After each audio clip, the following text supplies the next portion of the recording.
It's indeed a privilege for me to welcome Michael Ferrari.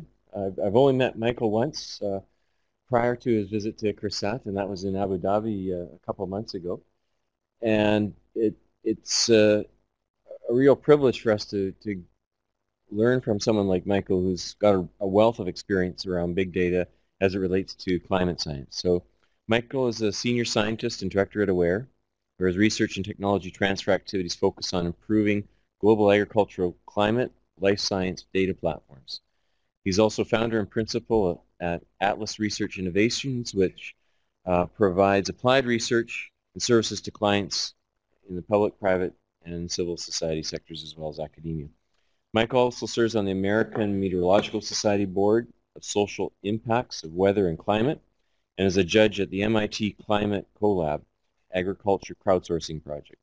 Previously, he was Director of Agriculture Research and Risk Management at Coca-Cola, Director of Informatics and a Principal Scientist at NASA for Computer Science Corporation, Vice President of Applied Technology WTI, and a Research Scientist and Commodity Trader at Mars.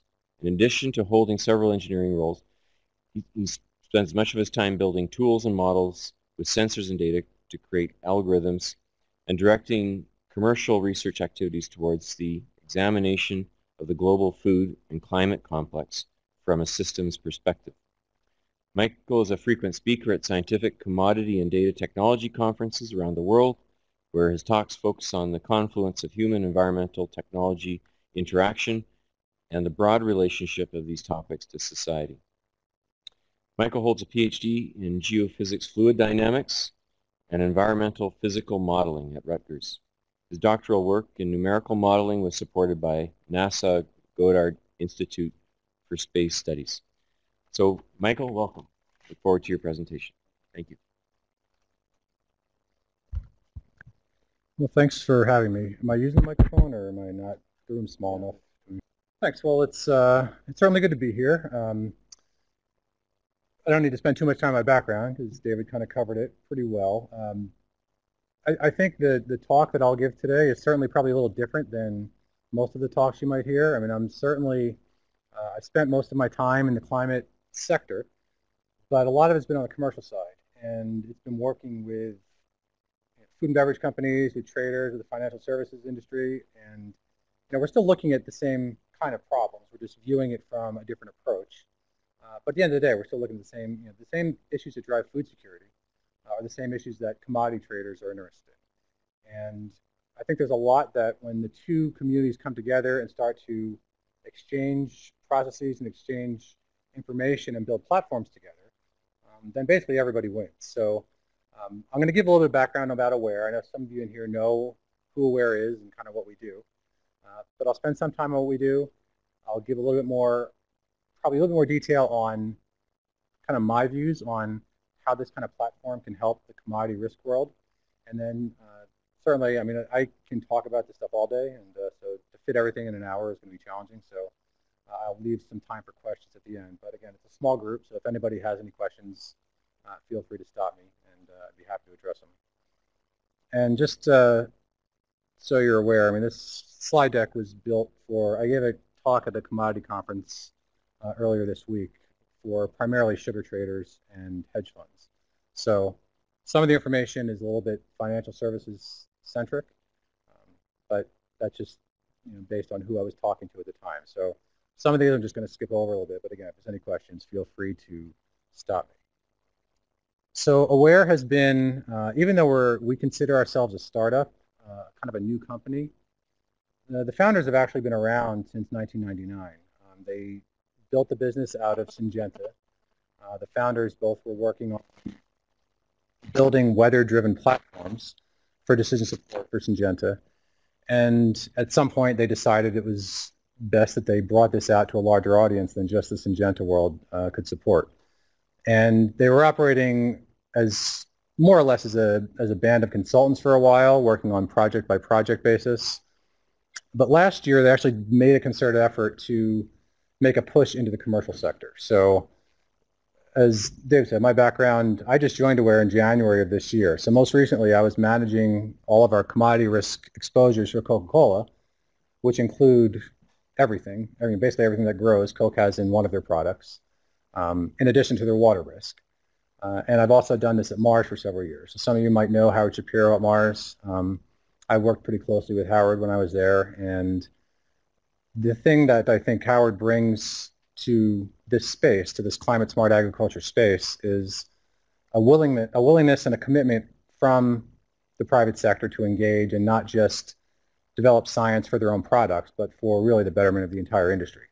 And these kind of partnerships that we used to be rare, I mean, Mars used to kind of be one of the only groups out there that was doing this kind of work. They're becoming much more commonplace. And as I've had some talks with some people today, I think these kind of partnerships are going to be even more important, as we move through the next few decades. And again, just kind of take in what we're talking about here, and then if there are things that kind of resonate with each of your areas, I'd be happy to follow up with you afterwards. So why are we really focused on this now?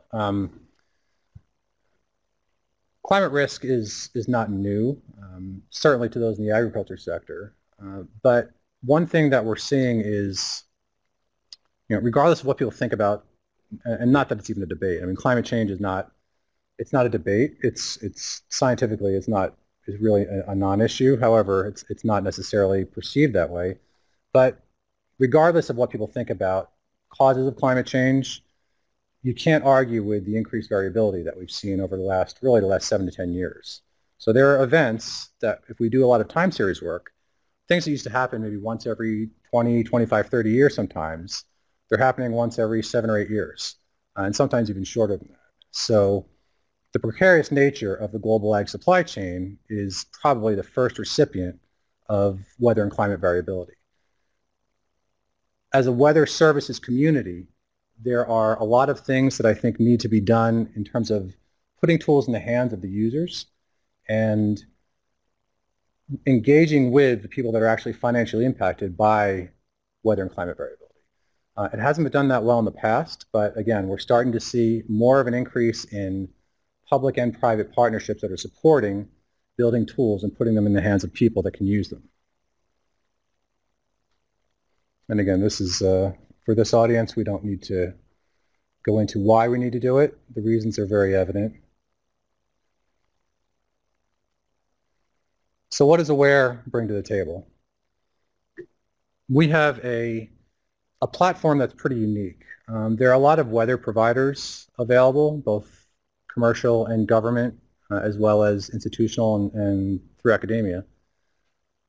But none of them are truly global. A lot of groups say they're global, but they're not truly global. What weather, what we call our weather terrain platform does is it allows us to create an artificial, albeit accurate, weather history for any surface point on the surface of the Earth. So traditional risk management, and again, I'll get back into this, the language of the people that I'm usually talking to, which are traders, people in the insurance sector. To settle a contract, they need verification of an actual weather station. And a lot of times, particularly in the ag sector, those weather stations just don't exist. I mean, a lot of the stations, they're airports, they're cities, they're stations that have been manned for a while, but if you want to look at an acute event and understand what the weather impact was, there's no data to verify that. So one of the things that aWhere has done over the years is built a platform with an interpolation process that allows us to literally look at any point on the surface of the Earth and know what has happened there as recently as yesterday. So if you sit down at your terminal and log into your platform, for whatever your area of interest is, you can see the history of that location's weather from yesterday going back at least 15 years. Some stations at some locations longer than that, but it's a minimum of 15 years. So again, in terms of building a model that's going to assess risk and understanding what is the relationship between an event and the relative risk, say you're a grower, you're a seed distributor, you're a fertilizer company. If you want to know what the relationship is, you actually have real data now that you can test those assumptions against.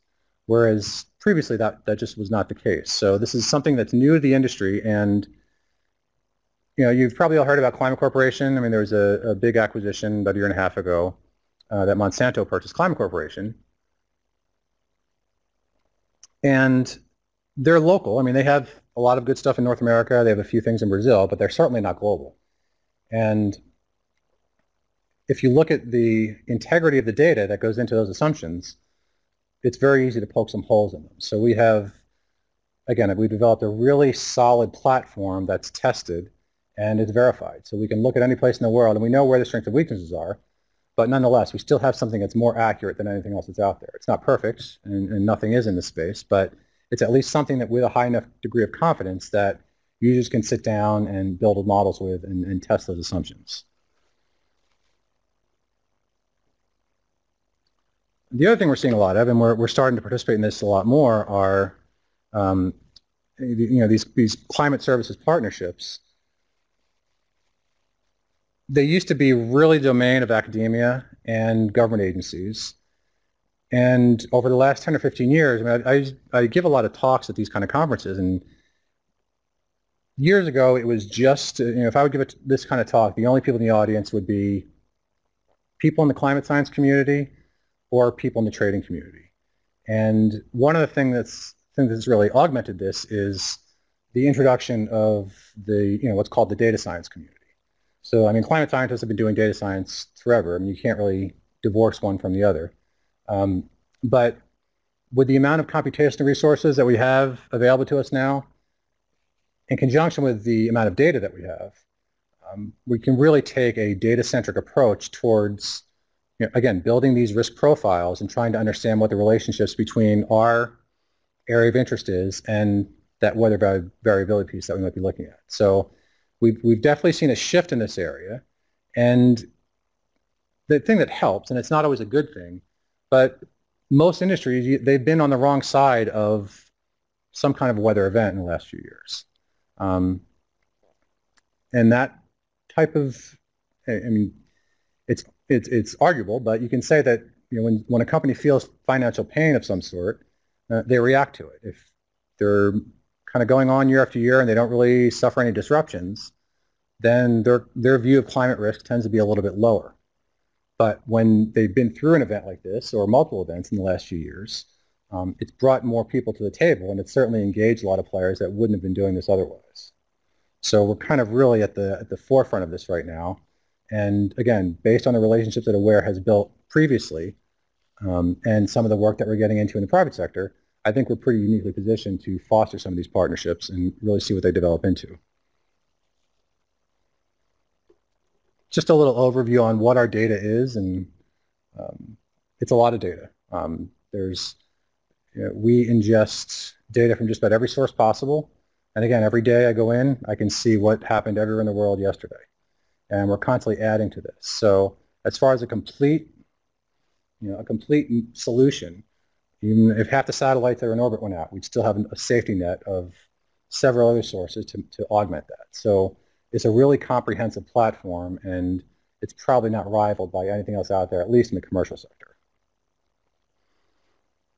So what we try to, we kind of frame this under is what we call weather agronomics. So it's not just weather, but it's how weather can be applied to the agriculture sector to make economic decisions. And again, the community that I usually deal with, which are traders and hedge fund managers, they're usually not the most knowledgeable people of what's happening in agriculture.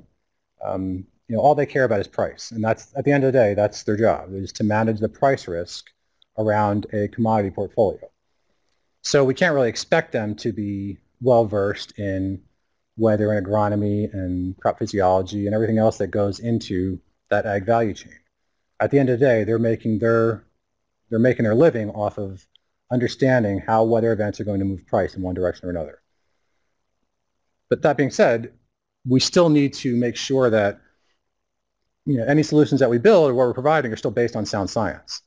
And again, that's I think it's another key differentiator between what we have and some other groups is our senior staff are all scientists who have actually worked in the field for several years. We're not like a Silicon Valley startup who just came up with a good idea and built a business plan around it. I mean, we actually have real years of in-the-field science, both in the field and modeling, that's supporting what we're putting out in public. So it's just another differentiating point that we have that a lot of our competitors don't have.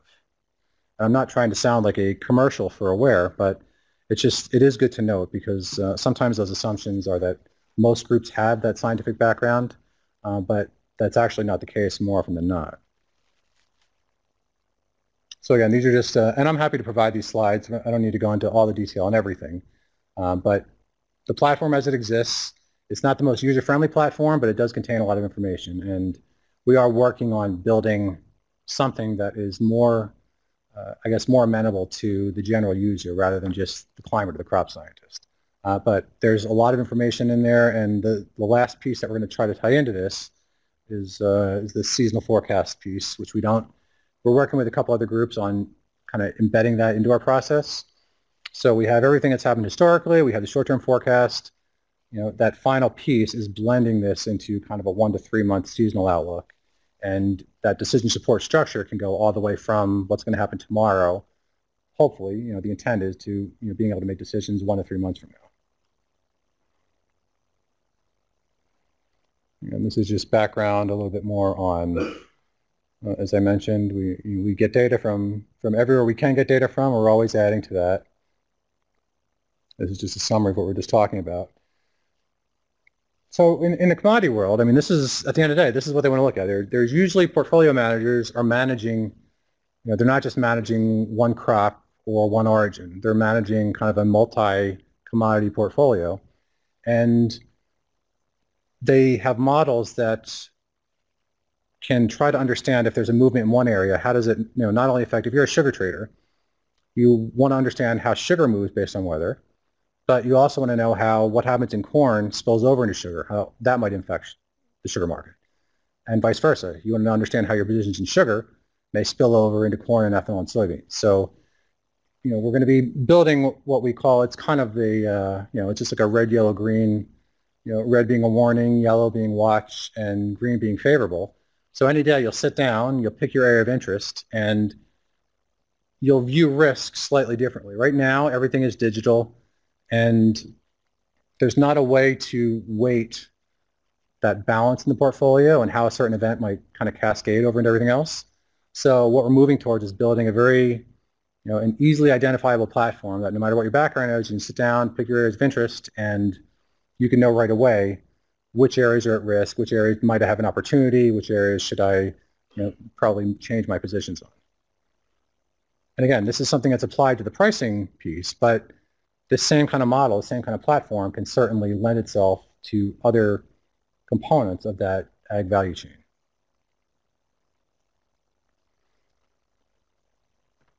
The other thing that we have that really is, that I'm pretty interested in is just the coverage that we have in these ag areas. So just if we take sugarcane, for example, I mean, we have, for Brazil and India, which are the top 2 sugarcane producers in the world, I mean, we basically have, if you would count a grid point as one weather cell, we have 49,868 in Brazil and another 24,000 in India. Now, what the market is currently using, this is just an example of a company called Speedwell Weather Derivatives who provides information to the commodity sector. They construct indices based on 9 weather stations in Brazil and 14 weather stations in India. So if I'm in my old job at Coca-Cola and I'm managing a sugar portfolio and I want to assess my sugar risk on any given day, if I'm using a service like this or others like this, my intelligence, my agriculture intelligence is tied to basically 23 weather stations. Whereas with the platform that we have, just the 2 largest producers in the world, I mean, it's several thousand times. And when you look at the amount of information that can be extracted from that and a model that can be tested and built from that versus just taking a handful of stations, the efficacy of this kind of model, it really doesn't hold much water. And so we're looking to really get into building these ag analytics, which will incorporate things like stress indices. There's obviously, we have models that get into things like disease pressure. All that will go into the indices, but weather is driving all of this. And if you don't get the weather right, any model that you build on top of the weather is going to have more error that's introduced. So, it's really important just to get this, this weather piece is the foundation. You can have all the most complicated models in the world, but if you don't have that first step right, that if you don't have the fundamental piece of weather driving information correct, any model that you build on that is going to have a significant source of error. And sometimes it might be right, but you're really taking a chance. whereas this is a much more sound approach. And again, we feel that it's something that the market has not seen, and it'll be something that's welcomed just as a different way to view risk. I mean, the market in general, and you can apply this to anything. If we look back at the financial services crash of 07, 08, I mean, one of the reasons for that crash is every single portfolio manager that was managing these funds, they were using the same methods, and they all stopped right around, their historical testing went back to about 1930. So none of them included the Great Depression, and because that was considered an outlier. However, what happens is when every model is trained on the same data, and you have an event where one fund blows up, they all blow up. So the models aren't really being tuned on what is considered reality. Whereas what we're kind of moving towards here is a true representation of what's happening at any point in the world on any given day. And it's a much more robust approach than just kind of selectively choosing essentially handfuls of stations at a time. So we're moving towards, and some of this might be available. I don't know if Rhea had showed you any of these kind of indices in the past. We're starting to build, based on these grid cells, we're starting to build stress indices that vary by week. Again, based on not just the weather data, but we have crop models by certain varieties. We have soils data. We have disease and pest and disease models, and all that is aggregated into building stress indices. So even if you don't want to look at, we were talking about this red, yellow, green chart. If you don't want to look at something like this, and you actually want to look at, more spatially what's happening on the ground, we can take a look at a cross-section of whatever your area of interest might be, and we can kind of see how favorable versus unfavorable might move across an area. And these are not static. These are changing. Every day we get data, these models are run, and there's, again, another piece of information that wasn't there yesterday. So looking at it at a snapshot doesn't really have much value, but when you look at it as a time series, and where are we today versus last week versus the week before, then you can start to see a picture evolving, and you can actually tell a better story. And there's different ways to do this. I mean, one of the other things that we're finding is pretty useful. Is there a pointer in here? I don't know if the pointer's working. Anyway, a lot of the models that go into assessing crop health, really in the financial services sector, they use just monthly rainfall totals. So if you're looking at a corn crop in the United States and they have a model that's tuned for specific months, they'll have a forecast, they'll put their monthly rainfall expectations in, and then they'll backfill it as each month of observed data comes in. But what you find in many cases is that monthly number, you can have most of your rainfall come in a 2 to 3 day period, whereas if you're talking about corn, you're talking about sugar, all you need are kind of pulses of rain. So you could have numbers that are significantly lower than what we consider normal and still have a pattern that contributes towards favorable yields. So looking at variability on kind of that intra-monthly basis, like looking at it on a daily or weekly basis, it just provides one more layer of intelligence that a user can sit down and understand what's actually happening in this field a little better than just looking at a blanket monthly number.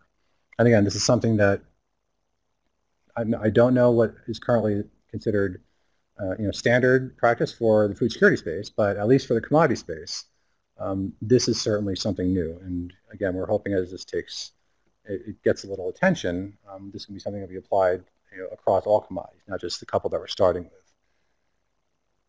At the end of the day, I mean, and this is where it probably gets into a little different space than some of the people that usually come here and talk, is they want to know what's happening with price.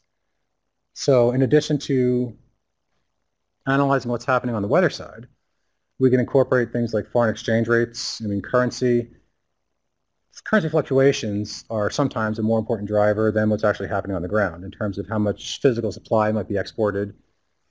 If a particular country is going to hold on to some of the supply and sell it later, oftentimes currency is driving that more than anything else. So we can take the weather data and examine it in the context of currency data and see what the effects on futures, commodities futures contracts are.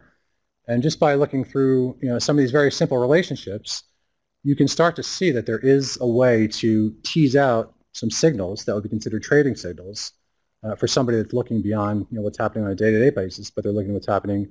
A third futures contract is really 3 futures contracts out from what we consider the spot contract.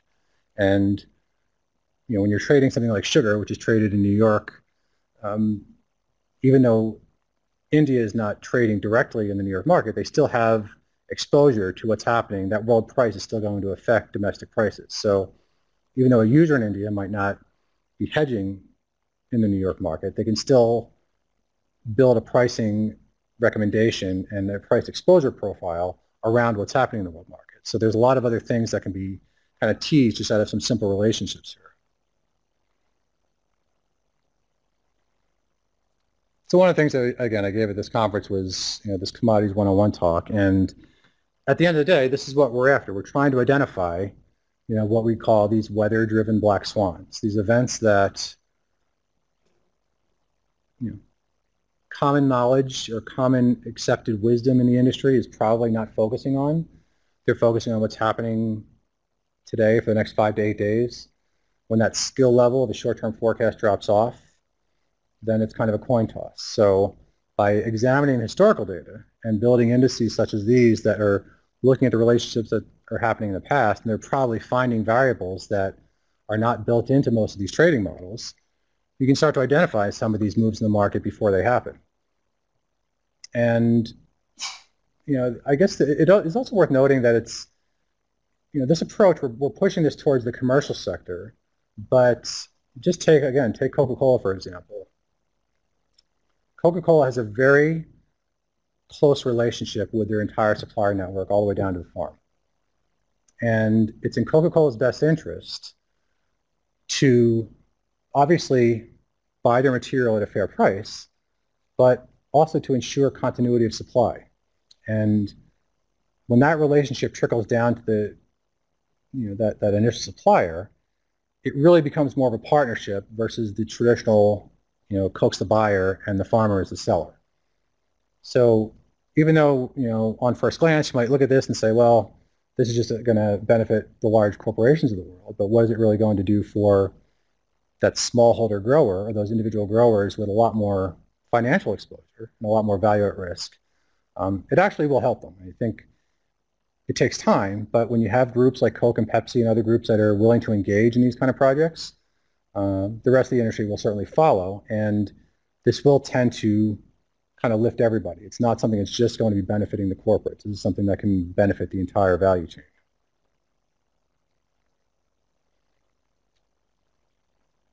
And this is just another example of what happened. This is a chart, but this shows what happened last year. This chart was taken in March. The world coffee market was significantly hit, and there was this price increase where coffee was trading at about $1.20, and it went up to basically doubled in what amounts to be about 12 trading sessions. And a lot of the reason for this was this is primarily driven from a drought in Brazil. And as and I was managing Coke's portfolio during this, if you're waiting for each daily forecast, and this is when there was a El Nino that was supposed to kick off, and every forecast would come out saying, okay, there's going to be rains next week, and it would come in a little lower. But every forward-looking forecast still painted a picture that things were getting better. So the market was complacent, and then it got to the point where, okay, it's verified. There's a drought, and there's a serious situation in terms of soil moisture in center-south Brazil. And this is what happened. So again, it's difficult to gauge what this means, but when a company is planning for the next 2 years for prices to be around $1.20 or $1.30, and they're forced to buy on a spot market at $2.30 or $2.40, that's the difference between a company making money and not making money. And again, those decisions, they trickle down to the supplier.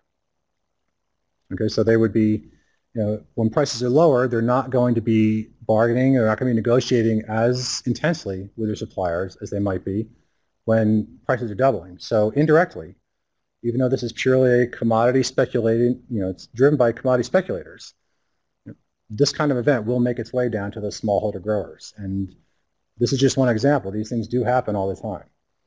So again, just to underscore that this is something just for the corporates or the financial services, the hedge fund people, this is something that really can affect everybody in the space. It's just worth mentioning, there's a lot of public data out there.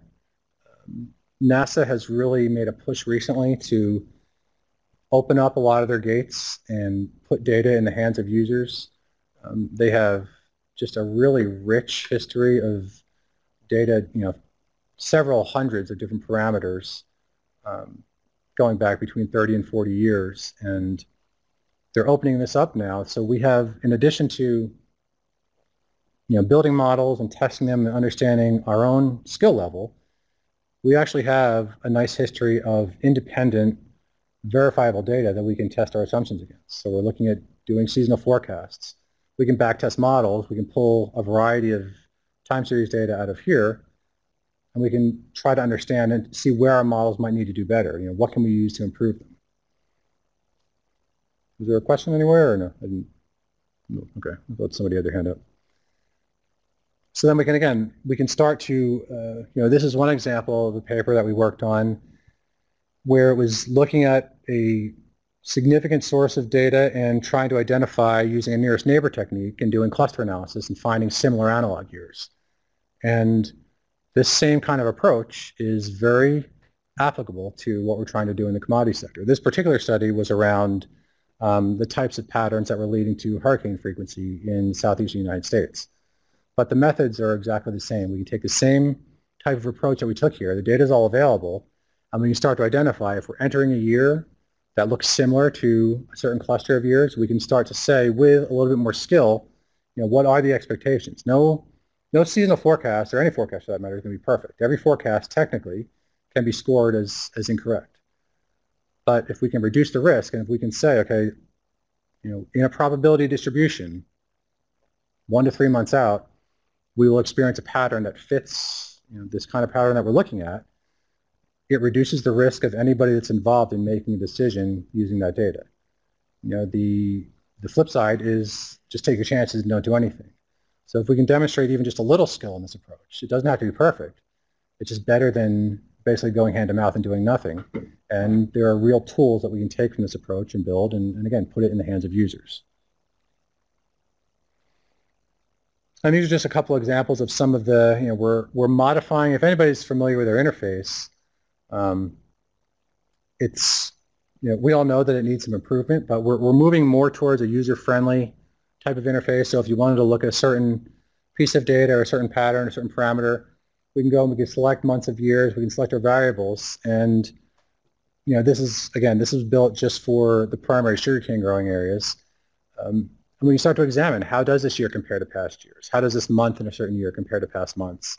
And again, we're able to break it down. I actually like the gridded look a little better. And when it's smoothed, you tend to lose some of that, and you lose some of the variability.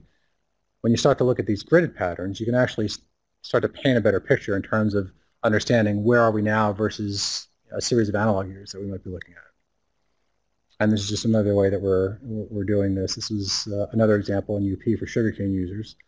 We can really start to understand what the variability is, and this is something, if this plays here,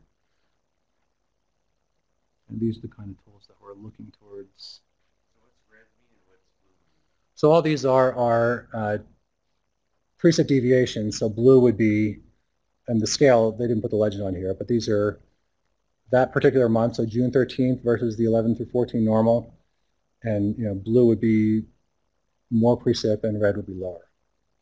And they just threw this together before I left. But so I mean, we'll obviously make these look nicer, but if you just look at these kind of maps, there's a lot of information here that, because again, growers, they know their fields better than anybody, particularly what's happened in the last 5 to 10 years. I mean, when everyone's trying to build models against 30 years, to me, that's kind of useless. You don't really have much meaning when you're trying to understand the relationship between an event and a smooth 30-year period. But if we start to look at what happened over the last 7, 8 years, there are signals that we can pick out of there. And when we look at it in this kind of view, and this is just a simple schematic, there's actually a more detail where there's 7 different color gradients, where we can really get a sense for within a state or within a growing region, how is that variability versus what we're looking at as our normal period. And these are the kind of things that we're really going to start to push and, again, put in a platform that is easy for users to manipulate. Yes. But we do have the ability to downscale those too. So It starts at 9, it goes to 5, and then we can downscale those further. This is something that we just started to come out with, and we still need a little work on this, but it's basically building a bucket soil moisture model based on soil types and the observed rainfall that we have. And what these kind of visuals will allow us to do then is, we'll have our profile for anywhere in the world, and there's a way to, and it's not shown on this slide, but we can develop correlations between where these clusters are being formed on the chart on the right and what these final yields are, as well as what kind of disease pressures might start to shave a little bit off of yields. Again, these are new tools. These aren't things that are currently out there in the industry, but they're easy. It doesn't matter where you are in the world. I mean, soil profiles and rainfall are pretty easily understood by anybody. And if we can start to develop these types of easy to identify visuals that somebody can look at, and it's very inherent, it's very obvious to the user how this might affect them on their field, how might they adjust their operations based on visuals like this. They don't require a whole lot of explanation.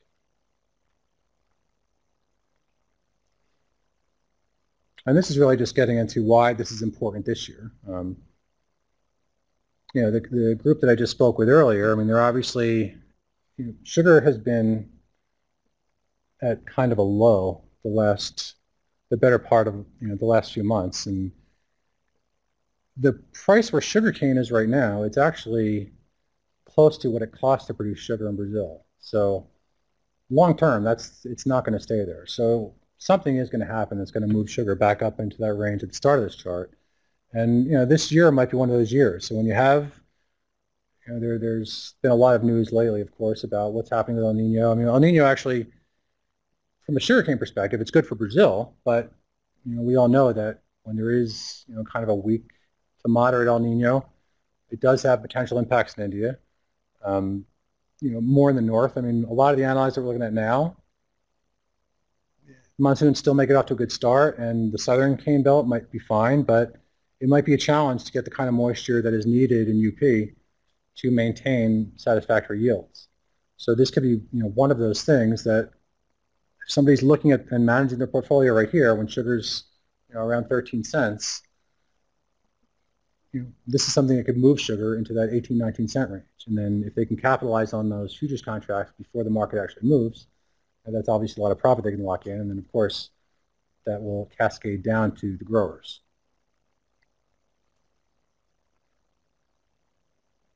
And so the last thing that we're really looking towards pushing is, Bloomberg is the kind of the de facto information provider for the financial services space, and they don't really have a good weather and commodities provider within that terminal. So a Bloomberg user, there's a free service, but they, their primary subscriber, they spend, I think they spend about $20,000 US per year per license, and then they basically get access to all Bloomberg's data, and then we can, you can become a provider in there and generate more revenue from being within the terminal. And what we want to do is kind of become that provider that entire financial services sector uses for weather information. So, Bloomberg is typically, it's very heavy on analytics. They're very heavy on data-centric users, and they don't want a lot of, a lot of these services that come out, there are a lot of reports. I had that Rabobank report up there earlier. That's what a lot of the industry is used to, and we want to provide something, again, that's intuitive, where a user can sit down, understand, they can paint their risk profile, and make their decision, and they're on to something else. And so this is really one of the areas that, in conjunction with, it also helps that, Bloomberg, the founder of Bloomberg is a very big supporter of climate risk and climate adaptation measures. So there's a need in this space for something like we can provide, and I think we're kind of bringing this to the market at the right time. But again, just as stressed as I've been, this is something that is going to go beyond just that community of financial services people. So that was just the general overview, and just hopefully that gave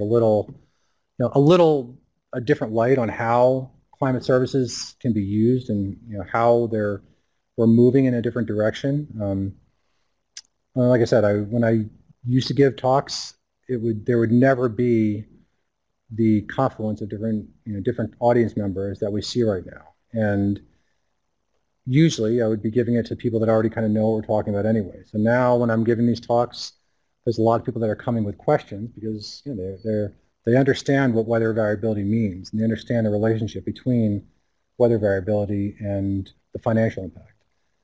So it's a really interesting time, and one of the things that we hope to do, and aWhere and ICRISAT obviously have partnerships together, and those will continue, but I think there's a lot of other things that we can do too by engaging what aWhere and ICRISAT can bring to the table together, as well as engaging the Cokes and the Mars and the Pepsis of the world, because these are decisions that are affecting all of those industries. The entire food and beverage sector has a real vested interest into making sure food and water security gets addressed, and not just from a year to year, but really to sustain their own business in the future. So I think it's a pretty exciting time, and those are some of the things that hopefully you can think about, and during my next visit, maybe we can have some more detailed conversations.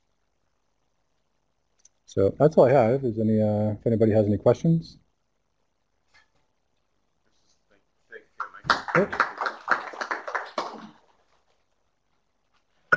Yeah, so any questions? Open it up. Anthony. When you're trying to manage perennial crops like oil palm or coca or coffee, the weather event today has a big effect 6 to 12 months and even longer down the track. Yep. How have you managed that in the past in your jobs, and how might you manage it in the future? In my jobs in the past, we basically would manage those events through extended futures contracts. And that's really the instrument of choice. If we would see, that event that I showed with coffee earlier, Coke was able to take positions going out about a year and a half to mitigate some of that price rise. Now, one of the things that they didn't do, once the price gets to that 220, 230 point, there was a view in the market that the price was going to go up to $3. So instead of, you could have at that point purchased more contracts or sold off, and based on where the data was pointing, the recommendation was, okay, let's sell off because it looks like the worst of the event was behind us and prices will start to come down to normal.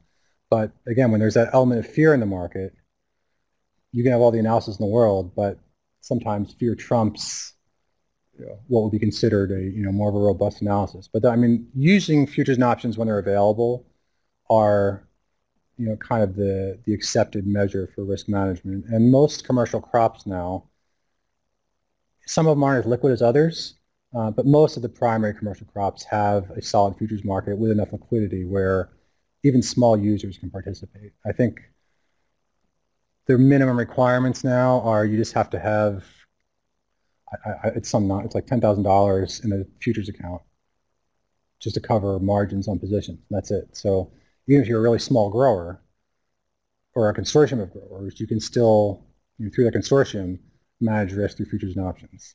And they work. The issue with futures and options are tomorrow's price is not reflective of today's price. So if you do like a typical stock analysis, Apple stock tomorrow shouldn't be very different than what the closing price of Apple is today. But if you look at the value of a futures contract, tomorrow's value could be nowhere near what today's closing prices is. So you have to basically test your assumptions on a daily basis. So that's kind of the danger in them. But overall, if they're used properly, they're a good instrument. Thank you for your excellent presentation. I am more interested in your El Nino and Sugarcane. You try to relate that one. In fact, this year being a weak El Nino year, right. Even this May 15th, NASA has released the latest figures. It never crossed 0.8. Now we try to actually link the El Nino with the possible rainfall changes in South India. Right. Now what we find is that from one district to the neighboring district, sometimes they are showing opposite trends.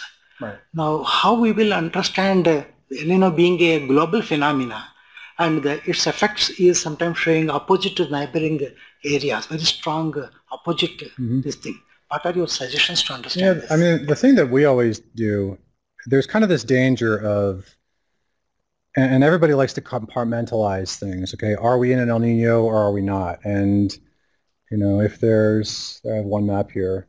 Okay, so people say if we are in El Nino, then this is what's going to happen, right? But as you know, no two El Ninos are alike, and there's a real danger because in the trading world, especially, where they don't really have the time to understand the nuances between, even differences between two different El Ninos. Don't even think about an El Nino, weak versus strong versus mild. So, what we really try to stress is, not to focus on is it classified as El Nino or not, because the market takes this information and just runs with it, usually in the wrong direction. And we really try, an El Nino might give us a little bit more skill if we're looking at certain areas, and I don't think the relationship in India is as strong as most people assume. There's this blanket assumption that El Nino happens, the monsoon's going to fail, right? And that's generalizing things, but it's generally that's the assumption. That's, if there is no El Nino, you're going to have an issue with the monsoon. But if you look back over the last really 8 or 9 monsoons, there have been El Nino years there, and the monsoon's been fine. Or the distribution of rainfall within India might vary. So you might have a really strong pattern in the south, and it might be a little weaker in the north. But to make these blanket statements, I always find them a little dangerous. And a lot of it is education. We focus on, and that's where I think the approach of looking at the historical data as a time series that we kind of have built in our platform, sometimes that's safer and can kind of teasing out analog years based on what series of years most closely match what we're looking at, instead of, because a lot of models, they'll stratify your data. Say you're doing like a unsupervised classification, and you'll stratify your data based on El Nino and La Nina years. So you're throwing out half of the years that your model might actually need. So instead of doing that, I just think a more thorough analysis of region by region. What are those patterns? The El Nino still might influence me. They might bias me a little bit. I think the relationship is a little stronger in Brazil. We can say with more confidence that, if this kind of El Nino develops September, October, November, probably will help in Brazil, and probably in the center south will get more moisture. But I think scientifically, there's more of a strong relationship there. And the issue with India is there's just this assumption in the market that those two always go hand in hand, and it's just not the case. Can you go back to your example of sugarcane, because you showed those maps and didn't really understand well what the growers wanted from you. Was it in precipitation? Yeah, those are precipitation maps. But so they are forecast precipitation, or they are precipitation of the past? That was showing individual months. So as you would get through a month, say you're looking at it in real time, you would look at May 2015 data, and then you could compare that to, we just selected in there for those maps, it was just an average of the 5-year average for those particular months. But those can be selected for whatever the user wants. But they are interested to know that to schedule the irrigations, or? Well, those were built, really those are for commodity traders. So those weren't built with, the mindset that somebody is going to make an operational decision. That was just built for, based on the community that I was giving this talk to. The commodity traders are looking at how the months leading into, as well as the onset of the monsoon, might vary versus other years. And then they're making their assumptions on what may happen based on those relationships. So a lot of times, it's different. What the financial community wants is, it's definitely different than what the on-the-ground, field manager wants. And sometimes they're the same thing, but sometimes they're very different. So for those particular examples, there's just always this point every year, as we get into in April and May, the amount of funds that go into speculating on sugar prices, you start to see a shift towards money going into sugar futures contracts, because there's just so much speculation about what might happen in the next 3 months with the monsoon and how that might move the sugar market. So that's just, specifically a tool for, somebody that might be trading based on that. So you've described mainly commodity connection to weather. The use of your software and modeling platforms are for commodities. We talked about this before, but how do you see where you have market failure, semi-arid regions, high climate variability, farmers that are not connected to markets. How would you see what you're talking about being applicable to that situation?